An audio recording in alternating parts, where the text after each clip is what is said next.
they kept sending down places that were $250,000 to $500,000, which we could not afford. And our place had turned to condos, and it was just going downhill. And so one day I saw in the papers, the kids had left, and I saw in the paper that a store called the Hayloft had opened. And Lee was going to go out fishing, and I said, I'm going to run into the Hayloft and see what it's like. And he said, oh, I think I'll go with you. That would sell. Yeah, well, we happened to be the only people in the store, and the people who built it was very, very nice, very talkative. We spent 2 hours in that store talking to them.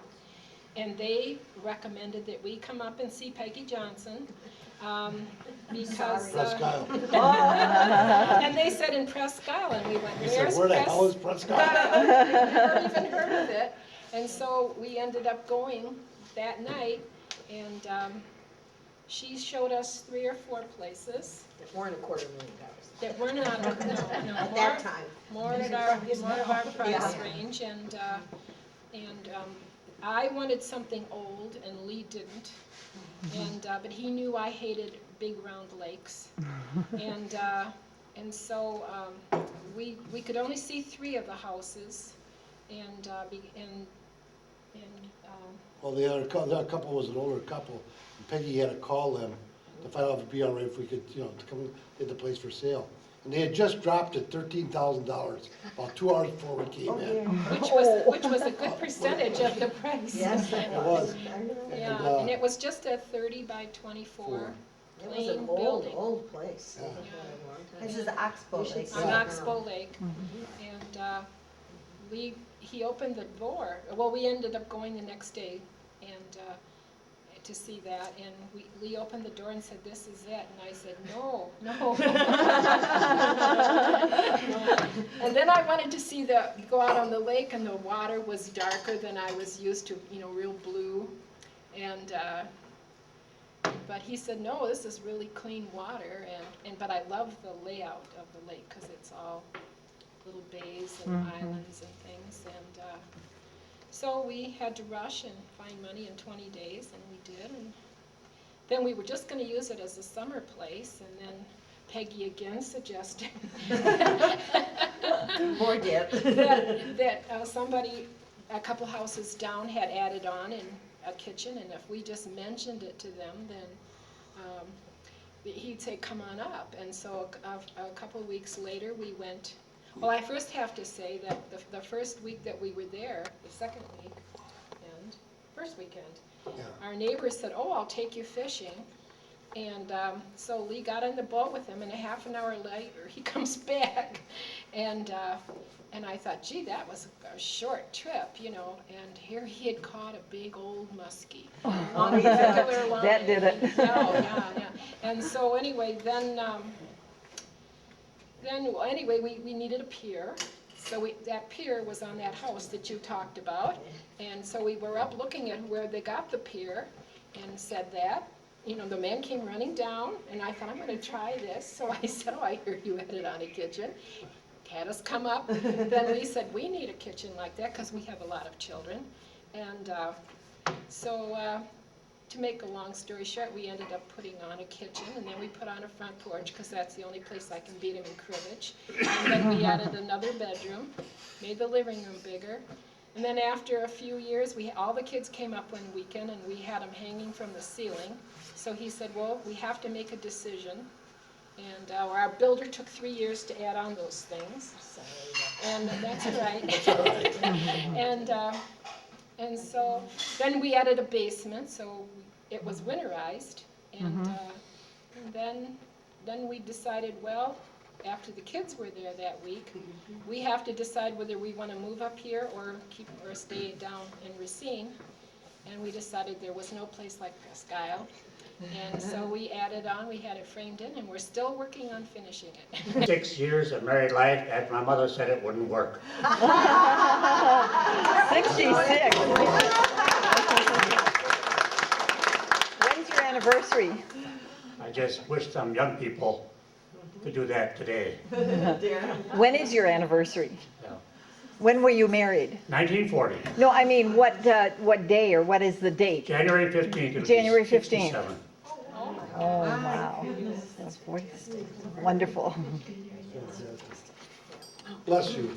You are an inspiration to us all. And Bill married Peggy just so he could come up here and live. Well, Right? not exactly just for that. Okay, well, tell us. Well, not much story. I started coming here in 1957, Oh, really to Boulder Junction with the Boy Scouts when I was 11 years old. Came here every year, at least once until I got a car, and then I was here at least twice, usually in June and September or October. And I don't know, maybe 15, 20 years ago, looking for a new bar, we wandered farther north to Presque Isle and got into the Skyview, and the first night we got in there, we were late in October, and Peggy was tending the bar, and I thought she was pretty nice. He came up at the Tried worst twice weather. every year for 10 years to get a date. I thought you were gonna finally say the got worst one, one. then 2 years later, I got one more. The rest is history. cool. I can't believe all the talents. Bartender, judge, lawyer, restaurateur. But not cooked. Winnie's the cook. My stepdad worked for Roy Roth Company in Illinois, and his boss had a cabin on Van Vliet Lake, and so we used to entertain customers at the cabin.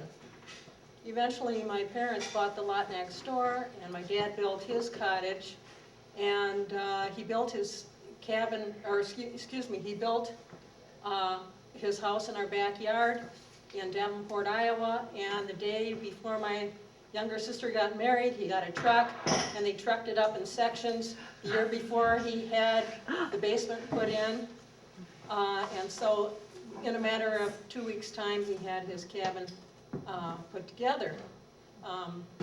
We moved up to Van Vliet in 1971. My parents wanted to know if the house was good enough for them to retire in. So we were going to be the guinea pigs and see if it was in good enough shape, and sure enough it was. So 2 years later, my parents moved up here. And I'm kind of a mama's girl, so I was happy to be up here where my parents were going to retire. We had to find a place, and we didn't have a lot of money. My husband had just graduated from college, etc. We had 2 children. So we bought 40 acres on the Presque Isle River. So we could actually, we had canoed past this property many times out of Presque Isle Lake. And the house that we bought, every window was broken out of it. Floors were many levels. We had a hand pump, an outhouse, and we had to move in because my parents were retiring up here. And it was quite a challenge with 2 children. I can remember taking baths in a little plastic sled out in the yard, or just jumping down in the river to take a bath. My husband wired our house. We did all the work ourselves except for the well.